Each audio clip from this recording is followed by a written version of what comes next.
Бүгінде әлем 4-ші өнеркәсіптік революция дәуіріне технологиялық, экономикалық және әлеуметтік салалардағы терең және қарқынды өзгерістер кезеңіне қадам басып келеді. Елбасы айтқандай, 2050 жылға қарай қазақстандықтар тұтынатын электр энергиясының жартысы баламалы жолмен өндірілуі тиіс. Оған дайындықты бүгіннен бастау керек. Рухани жаңғыру бағдарламасы аясында қазіргі кезде 65 жаңартылған қуат көзі бар. Қазақстанда жаңартылатын қуат көзінің энергия өндіретін 112 компаниясы бар. Осы компанияның 3 көзі Алматы облысында орналасқан. Енді осы болашақ жасыл энергия кешендерімен бізбен бірге саяхат жасайық. Өзіміздің еңбекші Қазақ ауданы Масақ ауылында жаңадан салынған көптеген үйлер шағын күн электр станциясы арқылы баламалы энергия көздерімен толық жабдықталған. Қазақстан тұрғындарының күн батареясы атанып кеткен фотоэлектрлік генераторлар пайдаланыла бастағанына 10 шақты жыл болды. Ол құралды негізінен электр қуаты жетпеген қоныстағы қойшылар, қала маңындағы жаңадан қоныстанып жатқан тұрғындар ғана қолданады. Алматы қаласында Шелек ауылындағы жел энергия көздерінің атауға болады. Сонымен бірге Қазақстанның оңтүстік және оңтүстік батыс өңірлеріндегі сарқылмас жел энергиясы көздерінің қуаты да болашақта балама энергия үшін таптырмас ресурстар болып табылады.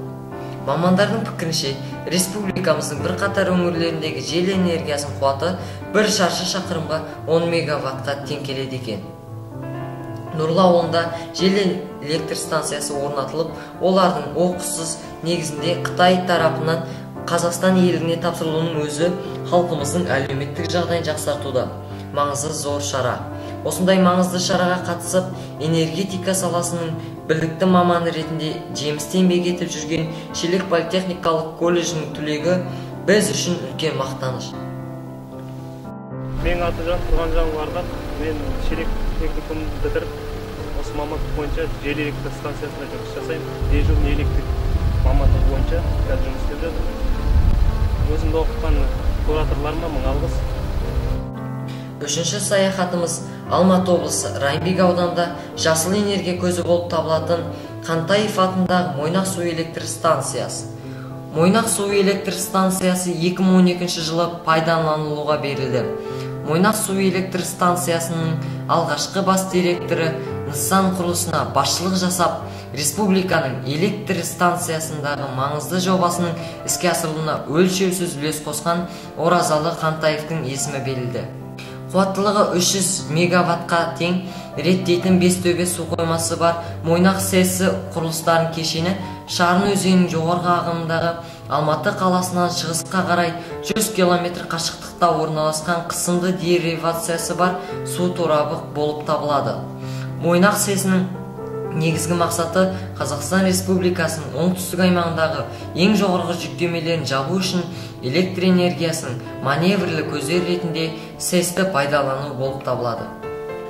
Мойнақ су электр станциясына барғанымызда Шелек политехникалық колледжінің түлегі қызмет атқаратынын куәсі болдық. Шелек политехникалық колледжін оқып бітіріп, осы жерге келіп, слесарьдан бастадық. Қазір орталық басқарма пунктінде сменді электрцех ауысым бастығы болдым. Жұмысымыз жақсы. Мұның өзі Шелек политехникалық колледжінің рухани жаңғыру бағдарламасы аясында кәсіби мамандар даярлауда бітіруші түлектердің жұмысқа орналасуына, кәсіпорын мекемелерімен әріптестік байланыс орнатуда жемісінің дәлелі. Өздеріңізге белгілі, 2017 жылы Қазақстанның бас қаласы Нұр-Сұлтанда халықаралық экспо көрмесі өтті. Көрменің болашақтың энергиясы басты тақырыбы ретінде талдап алынып, баламалы энергия көздері дәріптелді. Осы бағытта энергетика саласында қадам басуымыз керек. Қорыта келгенде, болашақта өзімді осы энергетика саласының бәсекеге қабілетті, білікті маман ретінде еліміздің экономикасын көтеруде өз үлесімді қосамын. Мамандығы